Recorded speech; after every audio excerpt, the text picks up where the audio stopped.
A hushed, tender murmur, very slow and soothing, barely above a whisper, no emphasis on any word. Welcome to someplace slow. Tonight, there is a lighthouse at the edge of the world, and the last ferry of the day has already gone. You watched it leave from the top of the shingle path, a small white boat getting smaller, its wake closing behind it the way water forgets. Nobody on that boat is worried about you. The keeper arranged everything weeks ago. You are expected. You are the one who watches the light tonight, and the whole of it, in his words, amounts to almost nothing. The lamp turns itself. You only have to be there. The path down the cape is packed shingle, and it crunches under your boots. Left, right, unhurried. There's no reason to walk quickly. The island has one path, and it goes one place. On your right, the land drops away to rocks the color of old iron. On your left, gorse bushes hold their yellow flowers half closed against the evening.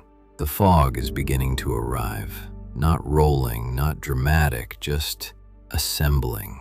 Filling in the distances first, the way fog does. The far headland goes, then the middle ground.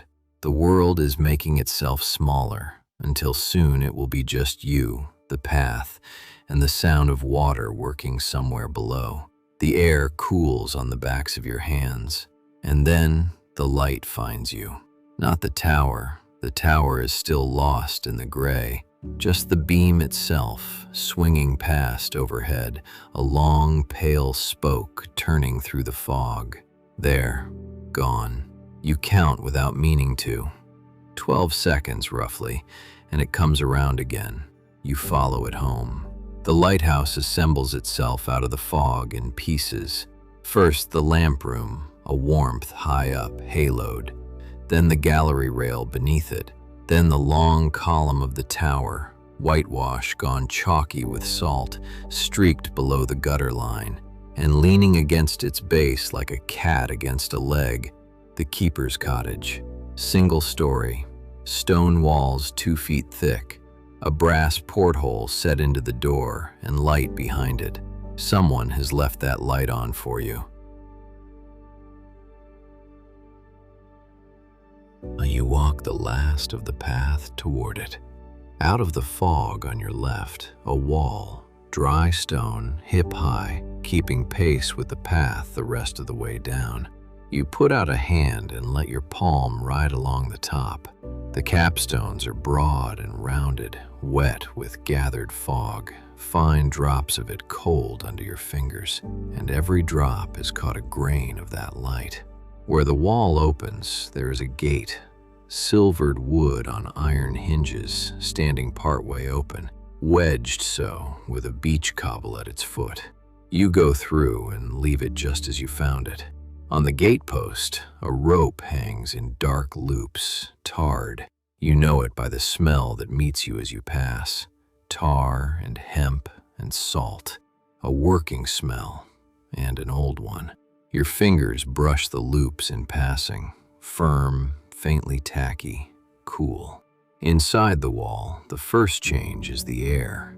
Hip high is all the wall is, but the moving air stops at it, and the fog in the dooryard hangs instead of drifting. Then the ground changes too. The shingle here is finer stuff, raked level, trodden close by years of the same few boots, and your own go quieter on it. The crunch of the path narrowing to something closer, nearly an indoor sound. The walking is almost over. The ground has started belonging to the house. And ahead, all this while, the porthole. When the cottage first came out of the fog, it was a spark in the gray. It has grown the last of the way, and now it is a round of amber, rimmed in brass, wide as your 2 hands, laying a faint copper stripe across the wet shingle. It doesn't flicker, and it doesn't move. Close now, you can see the glass itself, old and slightly bowed, so that the light sits fuller at its middle. Each step brings the stripe a little nearer your boots, and the fog only looks thinner where the light is. The door waits at the end of the path. Under a flat stone on the step, exactly where he said it would be, there is a folded square of paper. You crouch, and the shingle shifts, and you lift the stone and take the note. The paper has gone soft in the sea air. The hand is small and steady, the hand of a man who keeps a logbook. Lamps lit, kettles full, bunks made. She looks after herself. You look after you. Back on the morning boat. That is the whole of your instructions.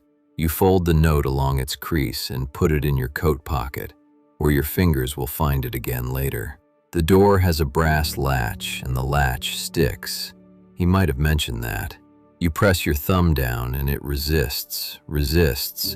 Then you lean your shoulder into the wood just slightly, and the latch gives with a sound like a knuckle cracking, and the door swings inward onto warmth.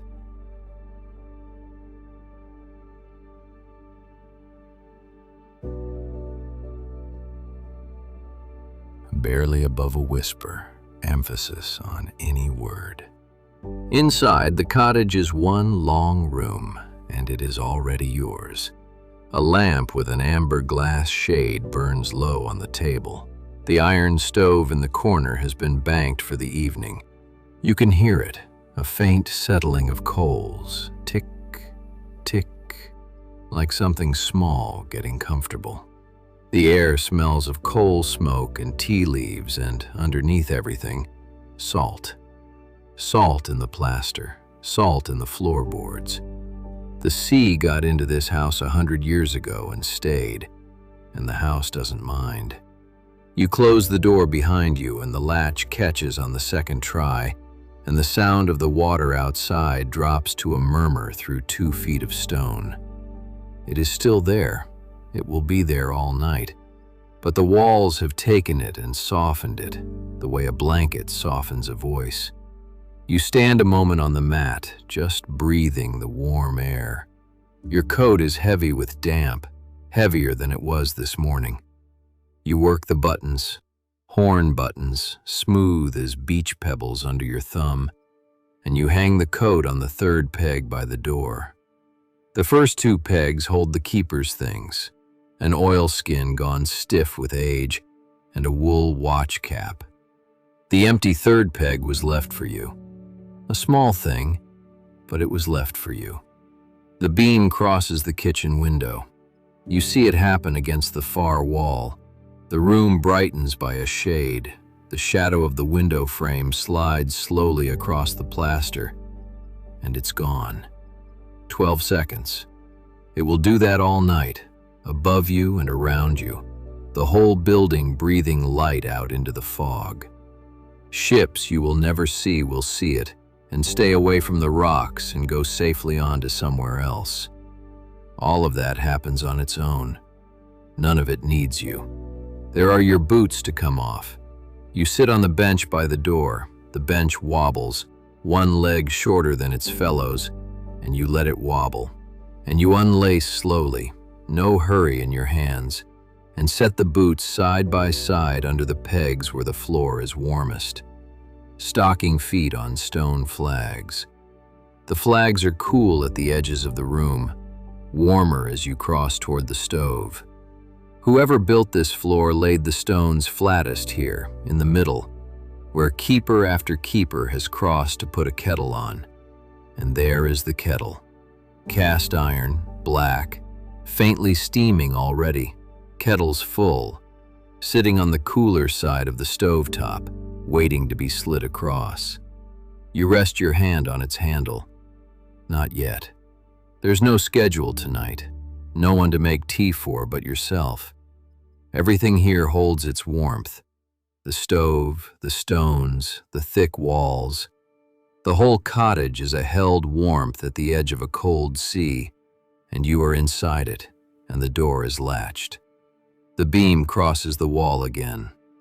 There, gone. You feel your shoulders come down, a slow half-inch. Outside, the fog will be closing over the path you walked, taking the gorse, taking the shingle, folding the island away for the night. Let it. Everything the fog takes, The lamp gives back, 12 seconds at a time, and the only thing asked of you tonight is that you be warm and stay, and let the light do the keeping. The kettle waits, the lamp turns. The evening is long, and it is all yours. A stove takes a little tending, and it is glad of the company. You open the firebox door with the iron key hanging beside it. The hinge speaks once, quietly, and inside the coals have burned down to a deep orange, pulsing faintly, like something asleep and dreaming. 2 lumps of coal from the scuttle. You place them, not throw them, and for a moment the new coal sits black and shining on the orange bed. And then its edges begin to catch, thin lines of brightness creeping along the seams. You close the firebox. Tick, says the stove. Tick. The kettle slides across to the hot plate with a low iron scrape, and you leave it to think about boiling. There's no rushing a kettle like this. It was made in a foundry that no longer exists by men who assumed everything would take a while. And it does, and that's right for tonight.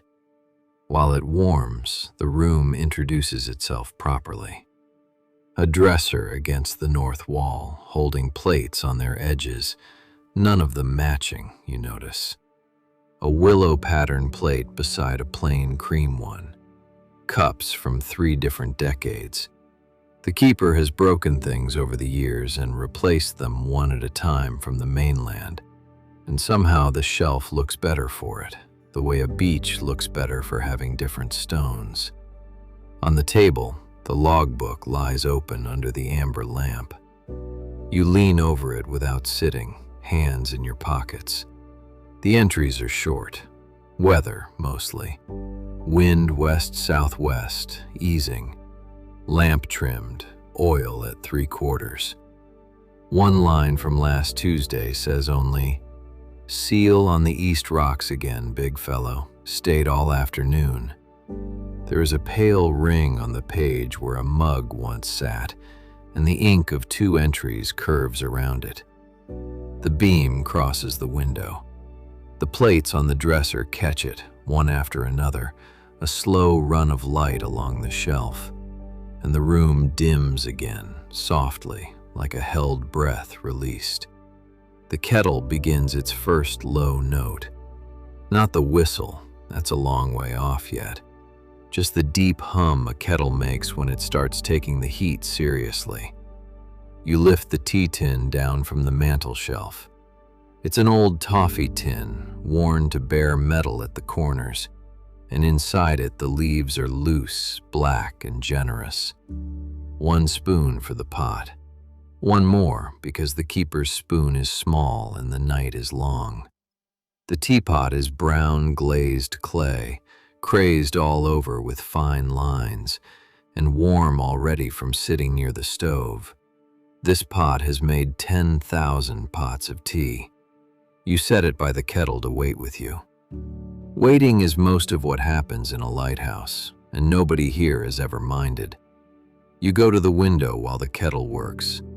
The curtain is a heavy wool, herringbone weave, and you draw it halfway, half for the warmth, half so you can still see out. Not that there's much to see now. The fog has taken everything past the dooryard wall.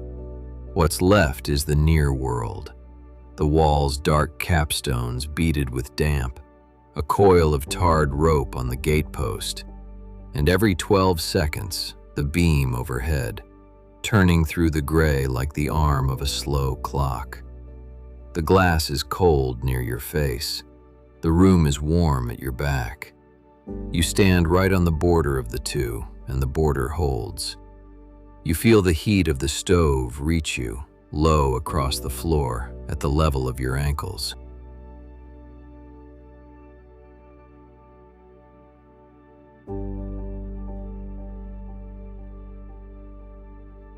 Barely above a whisper, the kettle's note has risen, nearly there.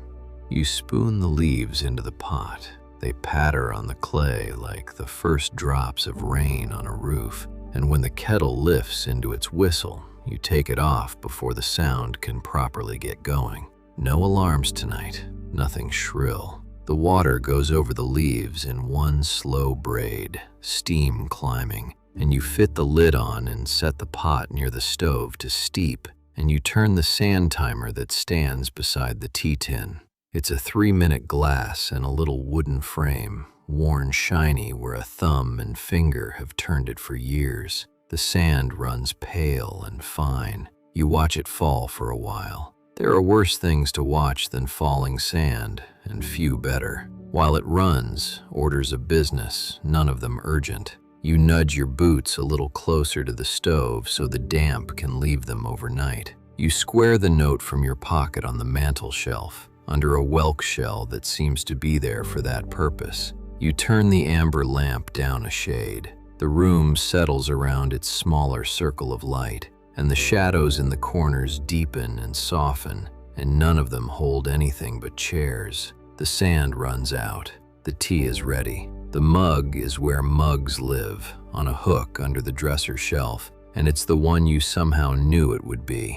White enamel, navy rim, a chip on the handle worn smooth by years of thumbs. The keeper's other mugs are finer. This is the one that gets used. You fill it, and the steam rises, and you carry it, both hands around the warm metal, to the chair by the stove. The chair is a ladder back with a rush seat and a cushion flattened by long service. It receives you. The stove ticks. Under the floor, very far away, the sea moves against the base of the cape, a pressure more than a sound. The building leaning back against the water, easy, like an old man against a wall in the sun. You drink your tea in small sips. It tastes of smoke and malt and the tin it lived in. Nothing is asked of you. The lamp above is turning on its own, and the fog outside is doing whatever fog does, and the kettle is cooling into quiet on the cool side of the stove, and the chair holds you, and the mug warms your hands, and the night has arranged itself around this room like a tide around a rock. There is one more thing to do tonight, one pleasant duty. Climb the tower once, look at the lamp, and say goodnight to it. The keeper didn't ask it of you, but you find you want to. Not yet, though. The tea first, all of it, slowly. A second cup pours cooler than the first. Teapots are like that. The best of the heat went into the first cup, and what's left comes gentler, and that suits the hour. You carry it to the table this time, and you sit down in front of the logbook. There's no duty in this. Nobody has asked you to read it, but a book left open on a table is a kind of invitation, and the amber lamp, turned low as it is, still gives exactly enough to read by, and your tea is warm, and the chair at the table is plain and firm under you. So you turn back a few pages, carefully. The paper is thick, and it turns slowly, with a soft, dry sound of its own. The entries go back and back, all in the same small, steady hand. Wind north-northeast, fresh. Lamp burning well. Rain before dawn. Cleaned the gallery glass. A wren in the gorse by the gate, first this year. Calm. Fog by evening. Oil delivered, 8 tins. Nothing in these pages ever hurries. Ships passed or didn't. Weather came and went and was written down either way. 100 small nights, each one held in 2 lines of ink, each one ending the same way. The lamp was lit, and the lamp was fine, and someone climbed down the stairs and slept. You sip your tea and turn another page. Here and there, between the weather, other things surface. Mended the 3rd peg.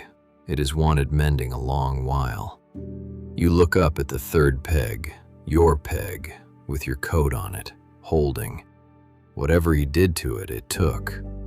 A few pages on, bread came out heavy again, ate it anyway with the last of the plum jam. And once, in the middle of a week of gales, just kettle scaled, descaled it. A good afternoon's work. You turn back further this time.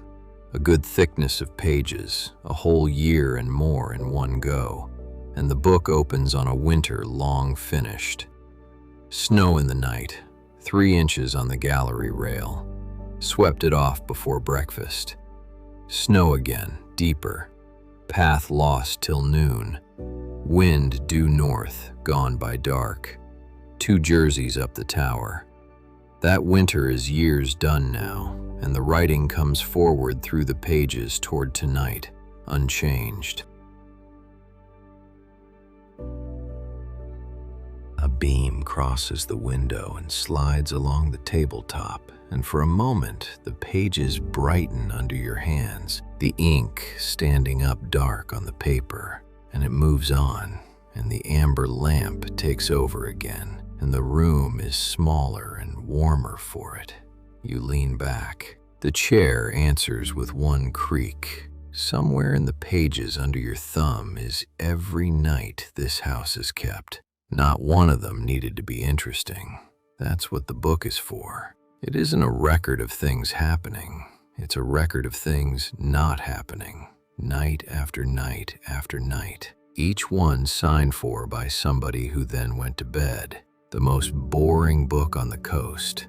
The stove ticks. You let the pages fall back to where he left them. There, in this week's entries, visitor due Friday. Aired the spare blankets. Left the good mug on its hook. The good mug. You look at it. White enamel, navy rim, the chip worn smooth, sitting by your hand with the steam long gone quiet. He means this one, the one that gets used, left ready for you. You close the logbook and square it under the lamp. There is supper too. You half knew there would be. You get up and cross to the dresser. There's a heel of bread in a stoneware crock. Brown, a day old, none the worse for it. Butter under a cloth dish, firm from the cool of the north wall. And behind the butter, a new pot of plum jam, its wax seal unbroken. A paper label in writing you know by now. The last of the old pot went on heavy bread some pages back. Here is the next, already on the shelf. You turn it once in your fingers, the wax smooth, the seal whole, and set it back. It can keep. Tonight is bread and butter is plenty. You take down the plain cream plate and cut a slice, not a thick one, and butter it out to the edges. You eat standing at the dresser, plate in one hand, in no hurry at all. The bread is heavy and mild, with a crust that wants a little working, and there is nowhere you have to be while you work it. A second slice, thinner because the first went down well. Then the cloth goes back over the butter, the jam pot behind it, the plate to the sink, and you come back to the table and the mug. The tea is down to its last swallow, and the swallow has gone lukewarm, and that is the correct temperature for a last swallow. You take it and set the mug in the stone sink beside the plate and rinse them with 2 turns of water. They can dry on the rack overnight. Some jobs belong to morning, and a dried mug is one of them. Warmth sits in you now, the same warmth that sits in the walls, layered in slowly, held. You spread your hands over the stovetop a moment, not because they're cold, but because the stove is there and your hands know a good thing. And now the tower, now the good night. The door to the tower is at the end of the room, past the dresser. It isn't locked. It has never been locked. The keeper's world has one door with a lock, and it faces the sea, and even that one mostly stands open in summer. You bring nothing with you. The climb is short, and the lamp needs nothing. Through the door, the air changes. Cooler, mineral, the smell of stone that is never quite dried. The stairwell curls up around its own whitewashed column, and a rope runs up the outer wall through iron rings, waist high, smooth as a banister rail where hands have polished it for a century. You take the rope loosely and start up. The stairs are granite, each one dished a little in the middle, worn by boots into shallow spoons. You climb without hurrying. Somewhere around the 7th step, there's one worn deeper than the rest. Your foot finds the dip and rocks into it, a small settling, like a key finding its slot. Whoever climbed here before you favored that step. Thousands of mornings, thousands of nights, and the stone remembers all of them and asks nothing about you. A window slit passes at the turn, gray wool pressed to the glass. The fog is complete now. You climb on. Your breath deepens to meet the stairs, finds a rhythm. In for 3 steps, out for 3 steps. The rope runs cool through your loose hand. Above you, faint but nearer with every turn, a sound is starting to reach down the stairwell. A soft, regular tick, bigger than the stove's tick, rounder, more patient, the sound of the turning gear. The lamp room arrives all at once, the way the top of a stair always does.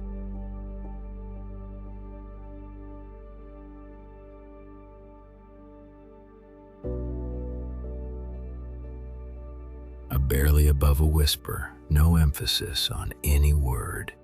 You come up through the floor into a round chamber made half of brass and half of glass, and it is the warmest room on the island. The lens stands in the middle, taller than you, turning. There is no plain way to say it. It is a piece of the 19th century. A beehive of cut glass, hundreds of prisms in brass frames, all of it revolving with the unhurried grace of a planet. The lamp burns steady at its heart. The lens takes that one small flame and folds it, bends it, gathers it into a blade of light, and turns the blade slowly through the fog, all night, every night, with the unfussy competence of a thing perfectly made for one job.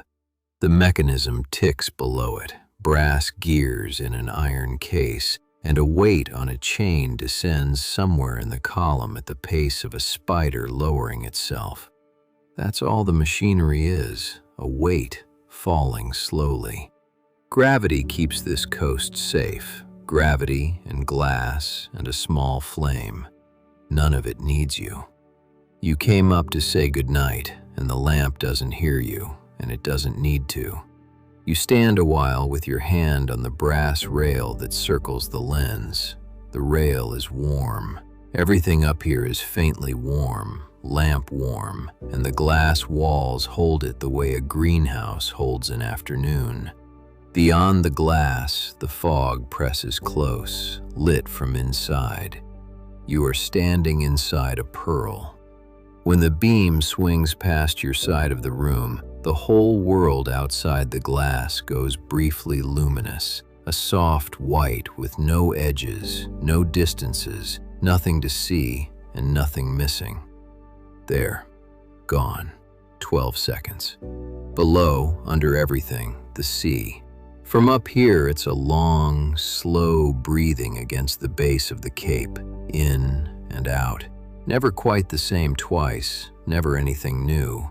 Water has been doing exactly this since before there were ears to hear it, and it will go on doing it long after. And somehow, tonight, from inside the warm glass, with the lamp turning at your shoulder, that is not a lonely thought at all. It's the opposite. Everything here is very old and unhurried and glad in its wordless way to have you leaning on the rail. Your eyes are heavier than they were at the bottom of the stairs. The climb, the tea, the warmth.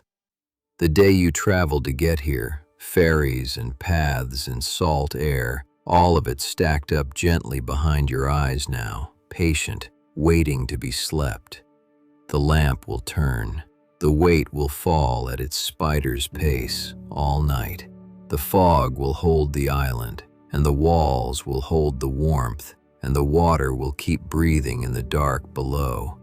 Good night, you tell the lamp, in no particular words.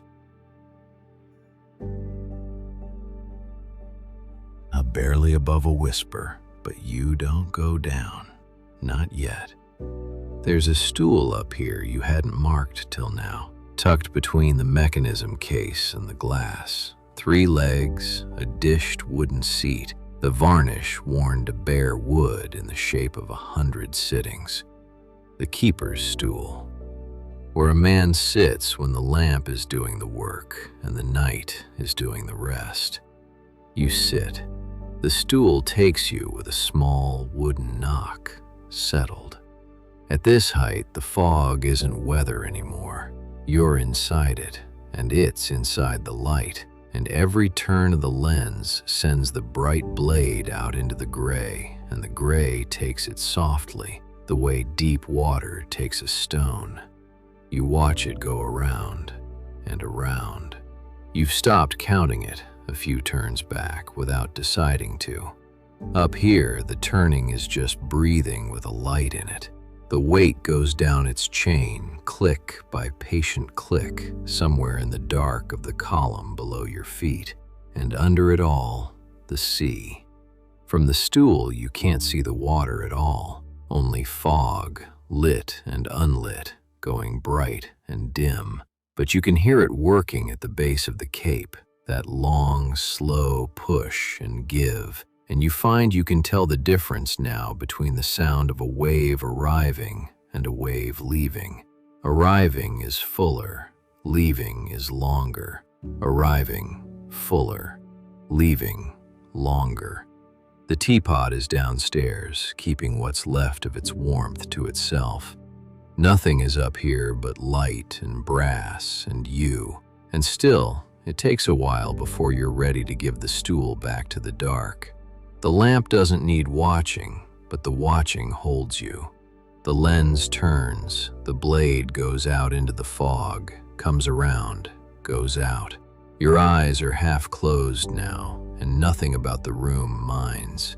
On the lowest panes, farthest from the lamp, the night has started to show itself. A faint bloom of damp, the fog's palm laid flat on the glass. The light pushes through it anyway. It does this every night. Downstairs, the logbook lies squared under the lamp where you left it. Tonight's entry isn't written. It doesn't need to be. You read an hour of nights at that table, and you already know how this one would go. Weather first, then the lamp. You put it together in your head, standing here, in his few words. Fog all evening, thick. Lamp burning well. That would be the whole of it. Most nights it is. And in the morning, if the entry wanted anything more, one word would cover it. Slept. So tonight is already written, near enough. It has been written over and over in that book, 2 lines at a time. An ordinary night in a long row of ordinary nights, and nothing in it left for you to do. You stand, and your knees tell you how long you sat, and the stool knocks once as it takes back its own weight. One last look. The lens turning at its one speed, the speed of getting through a night.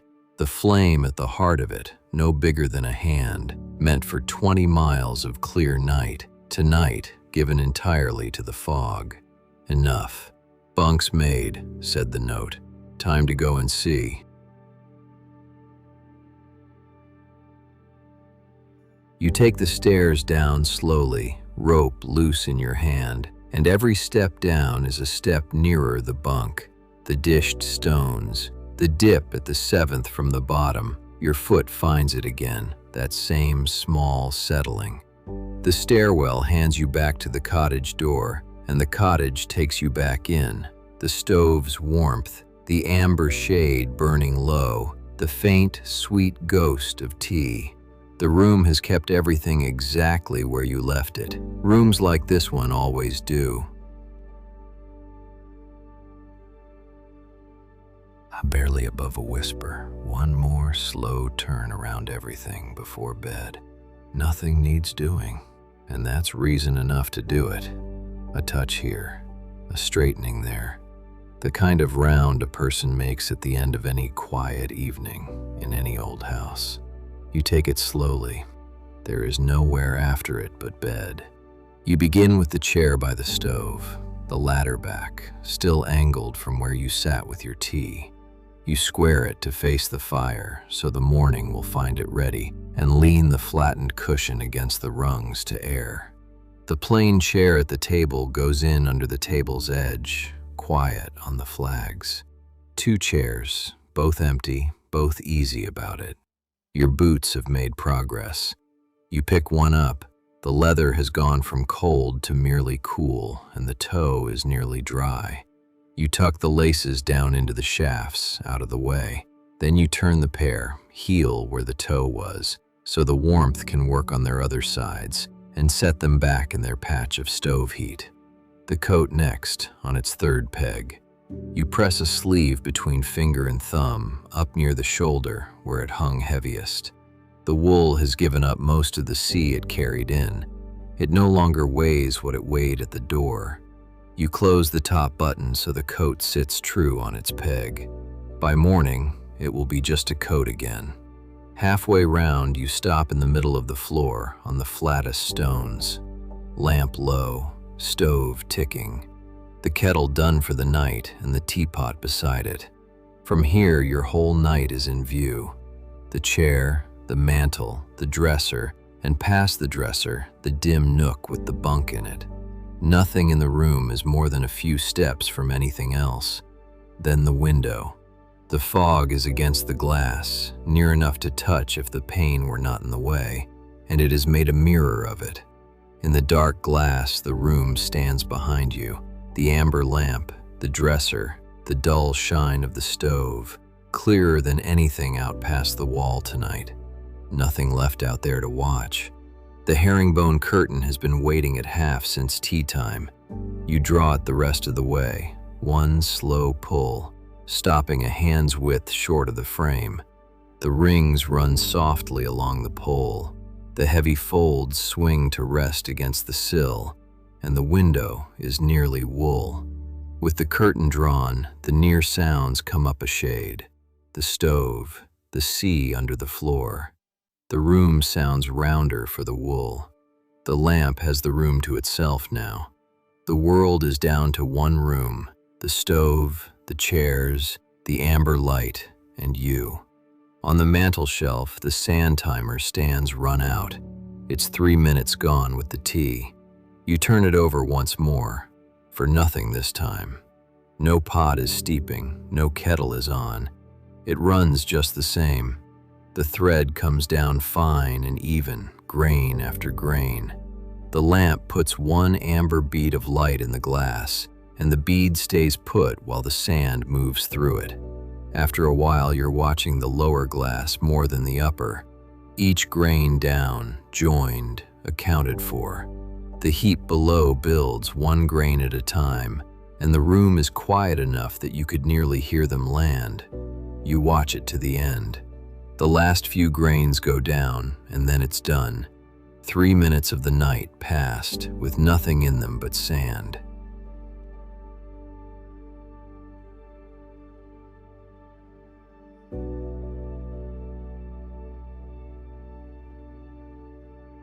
Aside the tea tin, the whelk shell. You set a fingertip on it, cool, ridged, faintly gritty with old salt, and the mantel is seen to. And the door, you latched it hours ago. It caught on the second try, and nothing has troubled it since. You put your hand on the latch anyway, cold brass under a warm thumb, and it doesn't move, and you knew it wouldn't. The round is made, chairs in their places, boots turned, coat drying, curtain drawn, sand down, door fast. The room is put right for the night. Everything in it is settled but you, and you are nearly, which leaves the stove.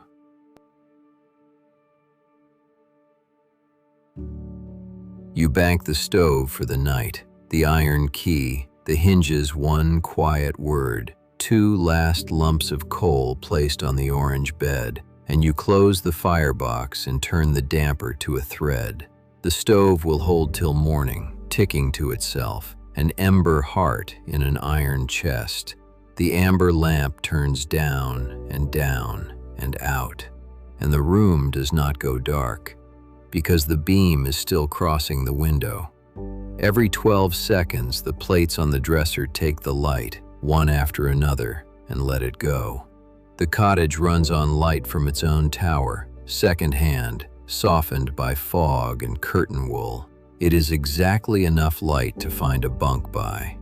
The bunk is built into the wall, in the nook past the dresser, the way beds are built into boats. Wooden sides, high enough to hold you. A curtain on a brass rail, half drawn.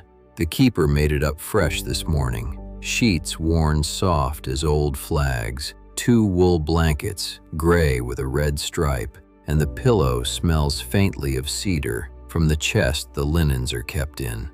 You sit on the edge, and nothing creaks. Socks off, last of all. The floor is cool under your feet for one moment. Then your feet are up and under and gone into the warm.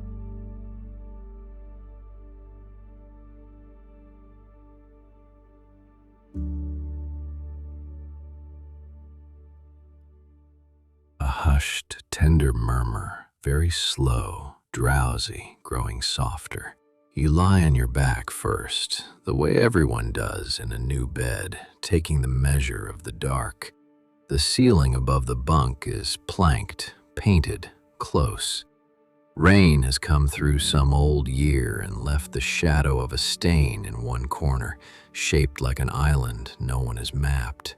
The blankets settle onto you with their small, honest weight. Wool has a weight that duvets never learned. A hand on a shoulder, staying. The beam crosses the ceiling. Dimmer here, through the curtain, through the fog. A pale wing passing over the planks, corner to corner, and gone. You don't count the seconds anymore.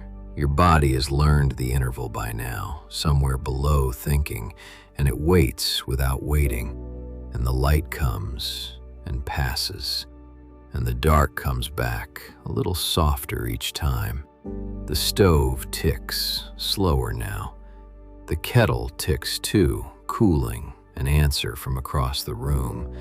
And under it all, under the floor, under the cape, the sea, breathing against the rocks, in and out. It isn't going anywhere. Nothing here is going anywhere. Your legs grow heavy first, then your hands, finger by finger. Not tired the way a road makes you tired, just heavy, done, and set down. Upstairs, the weight is letting itself down its chain. That is all the keeping is, something heavy, going down slowly, an inch at a time, all night. You are heavy the same way now. Nothing is holding you up anymore, nothing needs to. The bunk is doing it. The beam crosses the ceiling, and gone.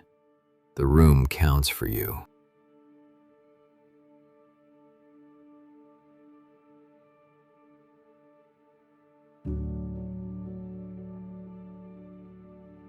A one coal in the stove has a last thing to say.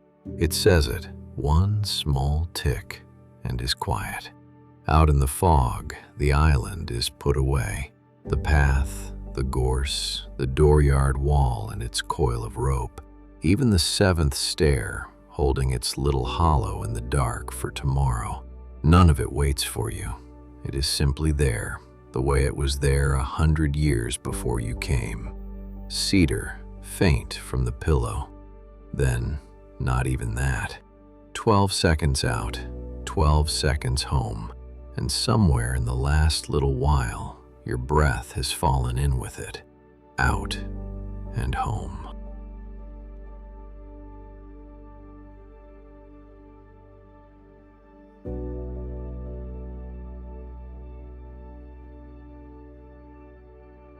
The note is on the mantel, under the whelk shell.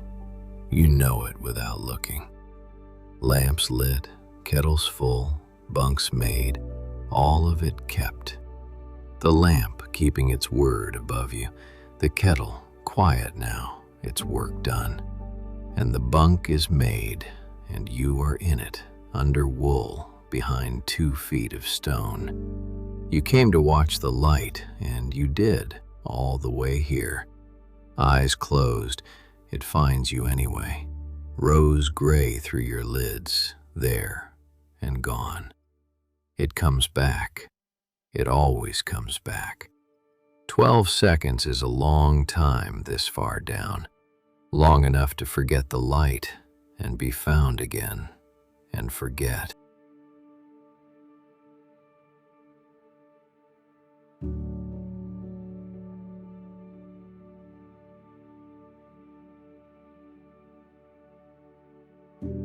Takes all night to reach the bottom.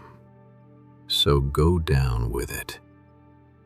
An inch, another. The weight lower. You lower. Wool over you, old stone around you. Under everything, the water breathing.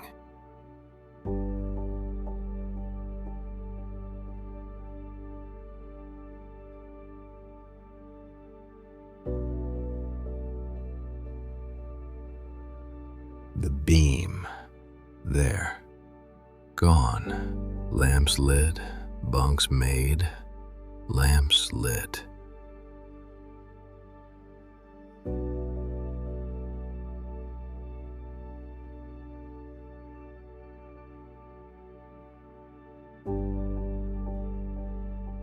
Extremely slow on the edge of sleep.